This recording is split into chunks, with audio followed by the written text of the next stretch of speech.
नमस्कार. तुम्ही सगळे खूप खुश असाल असं अपेक्षित धरते. मी पण खूप आनंदात आहे. आज मी जे काही बोलणार आहे, मी त्या विषयावरती तुम्हाला बोलण्याची आधी थोडीशी कल्पना अशी देते, की आपल्या आयुष्यात संगत कुणाची किती महत्त्वाची असते. ही संगत महत्त्वाची खूप असते, कारण की आपण ज्या संगतीमध्ये असतो, त्या संगतीप्रमाणे आपण घडत जातो. मी ॲडव्होकेट सुषमा तुमच्या सगळ्यांचं माझ्या हेल्दी आणि लीगल हेल्पलाईनमध्ये स्वागत करते. जशी संगत तशी रंगत असं म्हटलेलंच आहे. तुमची संगत जर चांगली असेल तर त्यात तुम्ही रंगून जाता, परंतु तुमची जर संगत वाईट असेल तर त्यात तुम्ही रंगून न जाता रंगले जाता. म्हणजे वेगळ्या पद्धतीने मी हा शब्द इथे वापरते, कारण की त्यामध्ये तुमचे रंग तुम्हाला कळत नाहीत. आणि म्हणून अशा पद्धतीने आपली संगत खूप महत्त्वाची आहे. संगत आपली अशी पाहिजे, म्हणजे तो मित्र असो, मैत्रीण असो, घरातले बाहेरचे असे कोणी जरी असले तरी संगत आपल्याला अशी पाहिजे की जी आपल्याला योग्य मार्गावर आणेल. आपलं चुकलं असेल तर तितक्याच पद्धतीने स्पष्ट शब्दात आपल्याला त्याची जाणीव देईल की हे तुझं चुकलं आहे बरं का, तर तू असं वागू नकोस, ह्याच्यामुळे तुझं असं असं नुकसान होऊ शकतं, असं सांगणं म्हणजे हे एक वेगळं मैत्रीचं नातं असतं. तुमचं चुकलं तरी सांगायचं, आणि जर तुम्ही म्हणजे तुमच्या बाबतीमध्ये काही आणखीन विपरीत घडत असेल तर त्याची जाणीव द्यायची.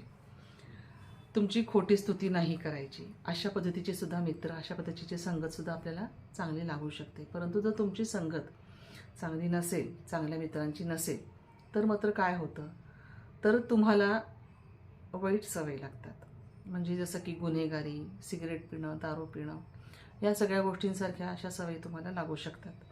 तर ह्या सवयी लागू नयेत म्हणूनच आपण संगत खूप चांगली ठेवणं खूप महत्त्वाचं आहे.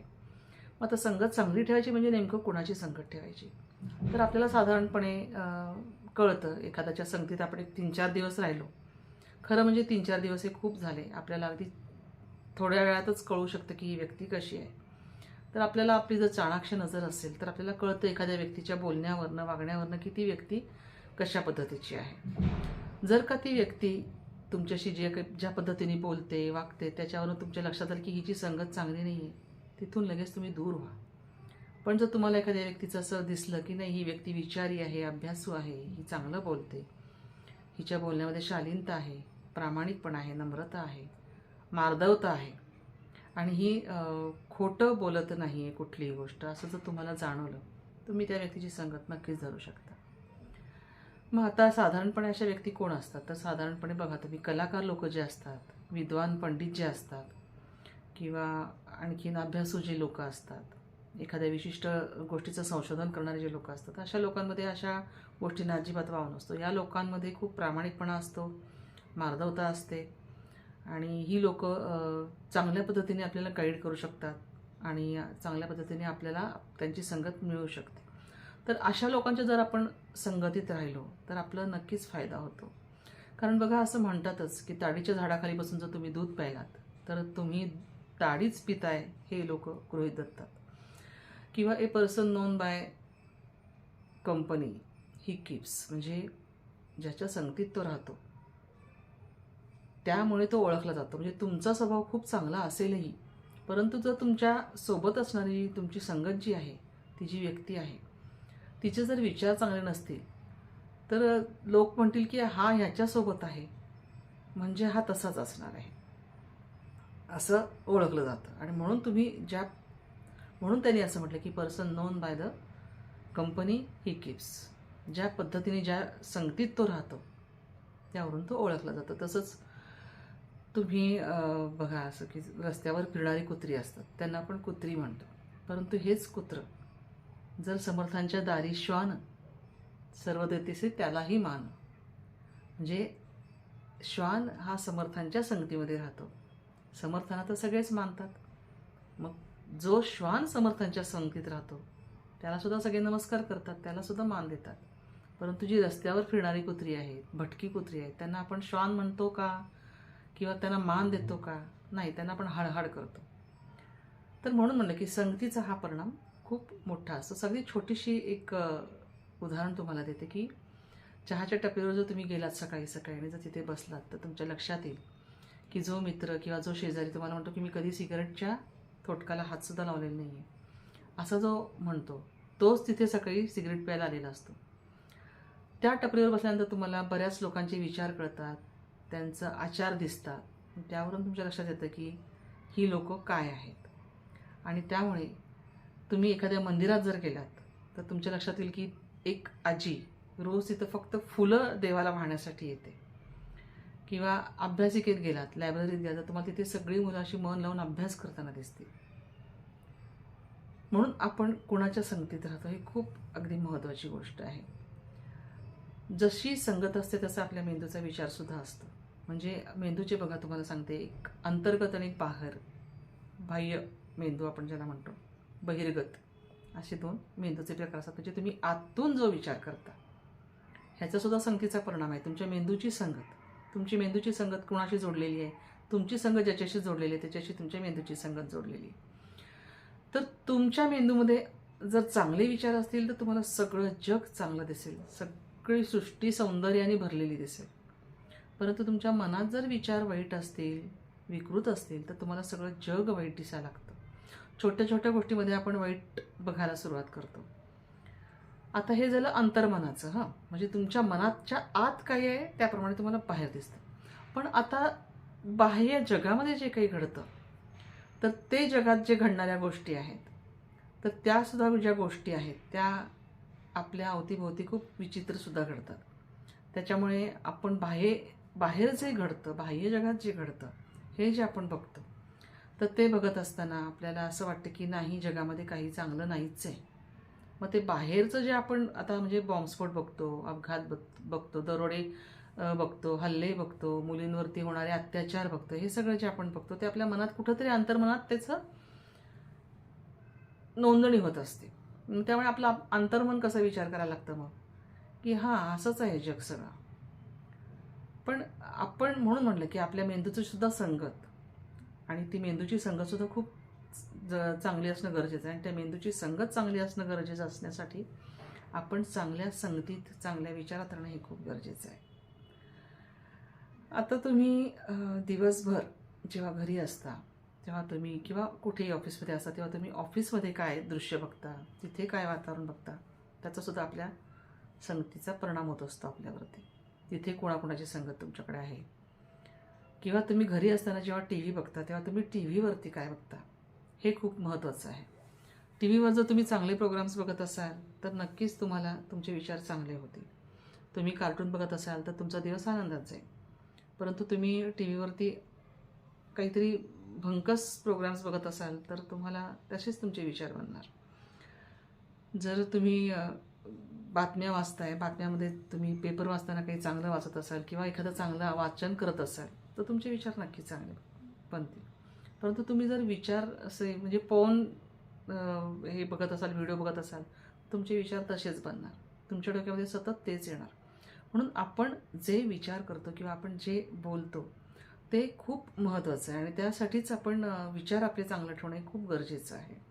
आणि म्हणूनच संगत ही फक्त माणसांची नसते तर संगत ही बाकीच्या गोष्टींची सुद्धा असते, हे लक्षात घ्यायला पाहिजे. आता अगदी छोटंसं एक उदाहरण तुम्हाला देते. बघा, आता पावसाचाच एक थेंब आहे बरं का. हा पावसाचा एक थेंब जर फुलांवर पडला, पानांवर पडला तर त्याचा दव होतो, गवतावर पडला तर त्याचा दवबिंदू बनतो, हाच तव्यावर पडला तर त्याची वाफ होते, आणि तोच जर शिंपल्यात पडला तर त्याचा मोती बनतो. म्हणजे थेंब एकच आहे, पावसाचाच आहे, फक्त तो वेगवेगळ्या संगतीत जातो. त्याचा तो काय बनतो मग, त्याचं हे छोटंसं एक उदाहरण मी तुम्हाला दिलं. तर म्हणून की असं म्हणलेलंच आहे की you are the average of the 5 peoples you spend the time most of that people. तर अशा काही 5 लोकांबरोबर तुम्ही जो टाईम स्पेंड करता त्याच 5 लोकांच्या विचारांप्रमाणे तुम्ही घडता. आणि म्हणूनच तुमची संगत ही चांगल्या लोकांशी असणं खूप गरजेचं आहे. आता हिरा हा खूप टणक असतो बरं का, आणि हा हिरा कधीच फुटत नाही, अगदी हातोडीचा घाव वरूनही फुटत नाही. पण तो हिरा जर ढेकणापाशी राहिला तर तो आपोआप भंगतो, तो आपोआप फुटतो. म्हणजेच बघा संगतीचा परिणाम कसा होतो. पण या उलट चंदनाचं झाड जिथं असेल लागलेलं, ते चंदनाचं झाड त्याच्या आजूबाजूला जी सगळी झाडं असतात त्या सगळ्या झाडांना तो छान सुगंध देतो. तर ह्याच्यातलं कुठलं उदाहरण चांगलं आहे? संगत कशी पाहिजे? चंदनाच्या झाडासारखी पाहिजे. आणि म्हणून ही संगत आपल्याला चांगली शोधायची आहे, कारण ह्या संगतीमुळे आपलं आयुष्यभर चांगलं जाणार असतं. एक छोटीशी गोष्ट मी तुम्हाला इथे सांगते. एक साधू आणि एक दरोडेखोर एका पोपट विक्रेत्याकडे जातात आणि त्याच्याकडनं दोघे जण पोपट विकत घेतात. आता साधूकडं जे पोपट असतो तो रोज जे बघतो ते साधूकडनं शिकतो, आणि दरोडेखोराकडं जे पोपट असतो तो पोपट दरोडेखोर जे काही करतो, वागतो, बोलतो त्याप्रमाणे तो शिकतो. मग आता साधूवाला पोपट काय शिकतो?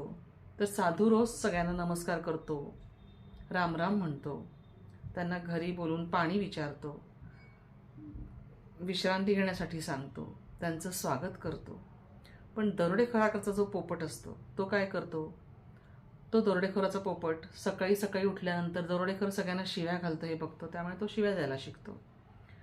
आणि लुटारे लुटारे, मारारे, धावारे असं जे काही तो दरोडेखोर रोज करत असतो त्याप्रमाणे तो पोपटही तेच म्हणतो. एकदा काय गंमत होते की त्या राज्याचा जो राजा असतो तो फेरफटका मारायला नगरीमध्ये निघतो. त्याला लांबूनच हा दरोडेखोराचा पोपट बघतो. तो जसा जवळ येतो तसा पोपट ओरडायला लागतो, शिव्या घालायला लागतो, वेडवाकडं बोलायला लागतो आणि म्हणतो, धावा धावा, लुटा, मारा याला, मारा याला. राजाला खूप राग येतो. राजा म्हणतो की हा पोपट असा कसा? आणि मग तो त्याच्या सेवकांना आज्ञा देतो की ह्याला तुम्ही शिर उडवून टाका. त्याच्यानंतर थोडं पुढं आल्यानंतर साधूचं घर त्याला दिसतं.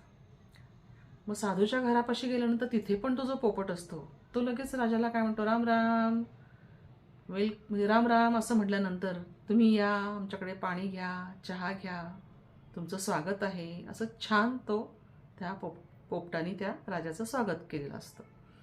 आता ते स्वागत बघून राजाला इतकं छान वाटतं. राजा म्हणतो की अरे वा, ह्याचा तर पोपट खूपच छान बोलतोय आणि त्याला किती छान बोलण्याची पद्धत आहे, हा किती छान स्वागत करतो आहे. मग तो त्या साधूकडे जातो आणि त्या साधूला तो राजा विचारतो की बाबा, तुझाही पोपटच आहे आणि त्या दरोडेखोराचाही पोपटच आहे, पण मग दरोडेखोराचा पोपट असा का वागला आणि तुझा पोपट मात्र असा छान वागतोय, काय फरक आहे? त्यावर साधूने इतकं सुंदर उत्तर दिलं. तो म्हणतो, महाराज, मी आणि तो दरोडेखोर दोघंही भाऊ आहोत. एकाच आईच्या उदरात आम्ही जन्म घेतलेला आहे, एकाच आईच्या पोटी आम्ही दोघंही जन्मलो. परंतु तो दरोडेखोरांच्या संगतीत राहिला म्हणून तो दरोडेखोर झाला, आणि मी साधूंच्या संगतीत राहिल्यामुळे मी साधू झालो. हा फरक आहे. संगत कोणाची कशी हवी ह्यावरतीच आपलं पूर्ण आयुष्य आहे, अवलंबून आहे. तुम्ही संगत चांगली ठेवली तर तुमचं संपूर्ण आयुष्य छान जाईल, आणि तुमची संगत जर वाईट असेल तर तुमचं आयुष्य बर्बाद होईल. मग आता ह्याच्यातली संगत कोणती निवडायची, चांगली की वाईट? अर्थातच चांगली. प्रत्येकाला आपण चांगलं घडावं, आपलं आयुष्य छान जावं असंच वाटतं. म्हणूनच म्हटलेलं आहे की सुसंगती सदा घडो, सृजन वाक्य कानी पडो. धन्यवाद.